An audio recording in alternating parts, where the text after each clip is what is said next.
श्री स्वामी समर्थ सर्वांना। आजच्या व्हिडिओची जी सुरुवात आहे स्वामींच्या नावाने होतीये। कारण का तर बघा, यापूर्वी मी 3 वेळा हेअर ग्रोथ चॅलेंज जे आहे ते स्टार्ट केलं होतं आणि 3ही वेळा 4-5 दिवस जसं मी शेअर केलं, थोडंफार शेअर केलं आणि लगेच मला ऍडमिट व्हावं लागलेलं आहे किंवा आपलं जे हेअर ग्रोथ चॅलेंज होतं ते मध्येच थांबवावं लागलेलं आहे।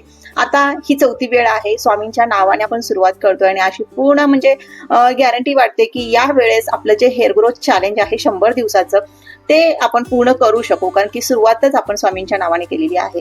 तर बघा, 100 दिवसाचं हे हेअर ग्रोथ चॅलेंज जे आहे, हे जे रुटीन आहे तुम्ही फॉलो केलात तर तुमचे केस सुद्धा नक्की वाढणारे आहेत। 100 दिवसाचे 100 व्हिडिओ तुम्हाला अपलोड करण्याचा नक्की प्रयत्न करणार आहे। तर बघा, संध्याकाळी 7 वाजता आपले हे व्हिडिओ येणारे आहेत। तर रोज संध्याकाळी 7 वाजता तुम्ही अकाउंट चेक करत जा किंवा तुम्ही जर रोज माझे व्हिडिओ पाहत असाल तर फीडवरती माझा व्हिडिओ दिसेलच तुम्हाला। संध्याकाळी 7 वाजता हा व्हिडिओ जो आहे हेअर ग्रोथ संदर्भातला जो व्हिडिओ आहे संध्याकाळी 7 वाजता अपलोड होणार आहे।